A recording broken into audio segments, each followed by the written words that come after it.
हरे कृष्णा। आर्यनक ऋषि ने आगे कहना आरंभ किया।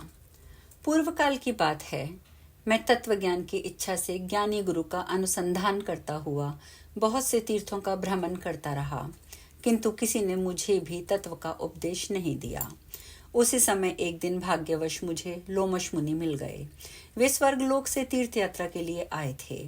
उन महर्षि को प्रणाम करके मैंने पूछा, स्वामिन, मैं इस अद्भुत और दुर्लभ मनुष्य शरीर को पाकर भयंकर भव सागर में से पार जाना चाहता हूँ। ऐसी दशा में मुझे क्या करना चाहिए? मेरी बात सुनकर मुनि श्रेष्ठ बोले, विप्रप्रवर, एकाग्रचित्त होकर पूर्ण श्रद्धा के साथ सुनो। संसार समुद्र से तरने के लिए दान, तीर्थ, व्रत, नियम, यम, योग, यज्ञ आदि अनेकों साधन हैं। ये सभी स्वर्ग प्रदान करने वाले हैं, किंतु महाभाग, मैं तुमसे एक परम गोपनीय तत्व का वर्णन करता हूँ, जो सब पापों का नाश करने वाला तथा संसार सागर से पार उतारने वाला है। नास्तिक और श्रद्धाहीन पुरुष को इसका उपदेश नहीं देना चाहिए। निंदक, शठ और भक्ति से द्वेष रखने वाले पुरुष के लिए भी इस तत्व का उपदेश करना मना है। जो काम और क्रोध से रहित हो, जिसका चित्त शांत हो तथा जो भगवान श्री राम भक्त हो, उसी के सामने इस गूढ़ तत्व का वर्णन करना चाहिए। ये समस्त दुखों का नाश करने वाला सर्वोत्तम साधन है। श्री राम से बड़ा कोई देवता नहीं है, श्री राम से बढ़कर कोई व्रत नहीं है, श्री राम से बड़ा कोई योग नहीं है, श्री राम से बढ़कर कोई यज्ञ नहीं है। श्री राम का स्मरण जप पूजन करने से मनुष्य परम पद को प्राप्त होते हैं। उसे इस लोक और परलोक की उत्तम समृद्धि मिलती है। श्री रघुनाथ जी की संपूर्ण कामनाओं और फलों के उन्हें दाता कहा जाता है। मन के द्वारा स्मरण और ध्यान करने पर वे अपनी उत्तम भक्ति प्रदान करते हैं, जो संसार समुद्र से तारने वाली होती है। चांडाल भी यदि श्री राम का स्मरण करके करें तो परम गति को प्राप्त कर लेते हैं। फिर तुम जैसे वेद शास्त्र परायण पुरुषों के लिए तो कहना ही क्या। यह संपूर्ण वेद और शास्त्रों का रहस्य है, जिसे मैंने तुम पर प्रकट किया है।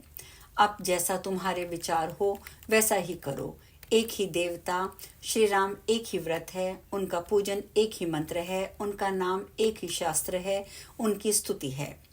अतः तुम सब प्रकार के परम मनोहर श्री रामचंद्र जी का भजन करो। इससे तुम्हारे लिए ये महान संसार सागर गाय के खुर के समान तुच्छ हो जाएगा।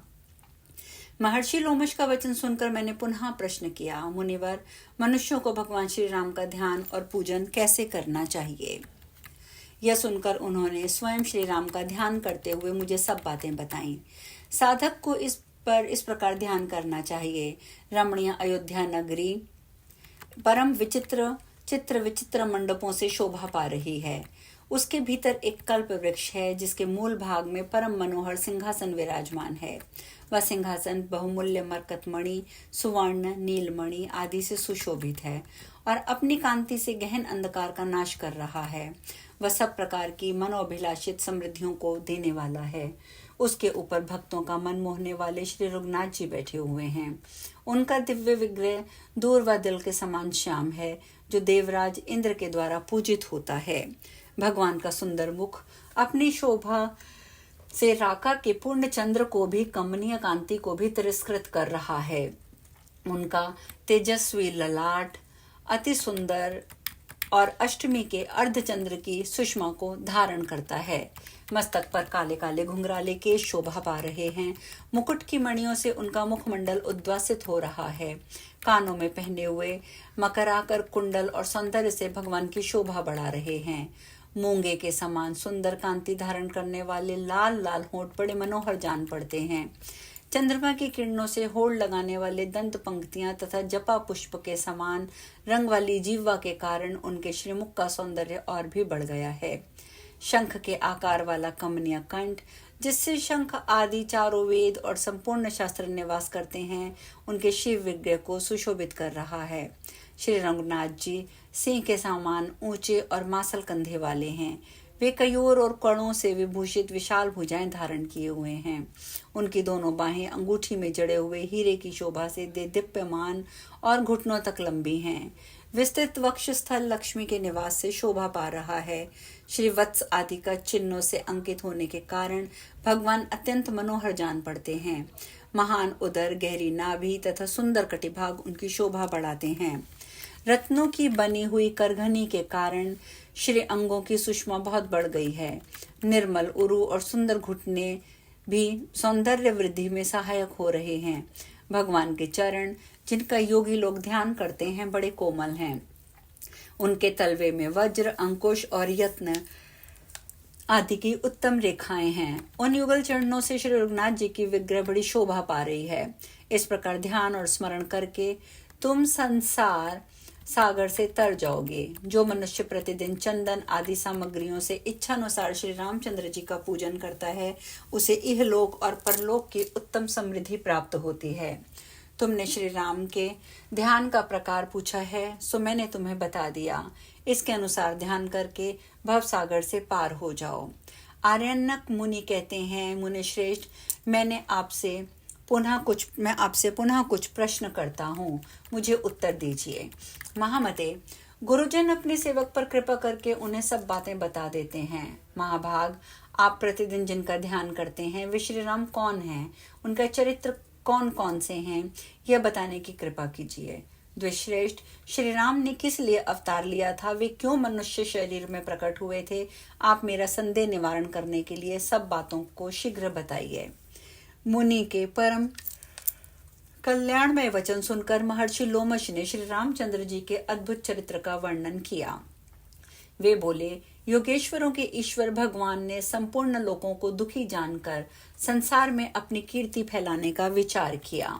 ऐसा करने का उद्देश्य ये था कि जगत के मनुष्य मेरी कीर्ति का गान करके घोर संसार से पार पा जाएं। ये समझकर भक्तों का मन लुभाने वाले दया सागर भगवान ने 4 विग्रहों में अवतार धारण किया। साथ ही उनकी हृदयनी शक्ति लक्ष्मी भी अवतीर्ण हुई। पूर्व काल में त्रेता युग आने पर सूर्यवंश में श्री रघुनाथ जी का पूर्णावतार हुआ। उनकी श्री राम के नाम से प्रसिद्धि हुई। श्री राम के नेत्र कमल के समान शोभायमान थे। लक्ष्मण सदा उनके साथ रहते थे। धीरे धीरे उन्होंने यौवन में प्रवेश किया। तत्पश्चात पिता की आज्ञा से दोनों भाई श्री राम और लक्ष्मण महर्षि विश्वामित्र के अनुयायी हुए। राजा दशरथ ने यज्ञ की रक्षा के लिए अपने दोनों कुमारों को विश्वामित्र के अर्पण कर दिया। वे दोनों भाई जितेंद्रिय, धनुर्धर और वीर थे। मार्ग में जाते समय उन्हें भयंकर वन में से के भीतर ताड़का नामक राक्षसी मिली। उसने उनके रास्ते में विघ्न डाला। तब महर्षि विश्वामित्र की आज्ञा से रघुकुल भूषण श्री रामचंद्र जी ने ताड़का को परलोक भेज दिया। गौतम पत्नी अहिल्या, जो इंद्र के साथ संपर्क में आने के कारण पत्थर हो गई थी, श्री राम के चरण स्पर्श से पुनः अपने स्वरूप को प्राप्त हो गई। विश्वामित्र का यज्ञ आरंभ होने पर श्री रघुनाथ जी ने अपने श्रेष्ठ बाणों से मारीच को घायल कर दिया, सुबाहु को मार डाला। तदंतर राजा जनक के भवन में रखे हुए शंकर जी के धनुष को तोड़ा। उस समय श्री रामचंद्र जी की अवस्था मात्र 15 वर्ष की थी।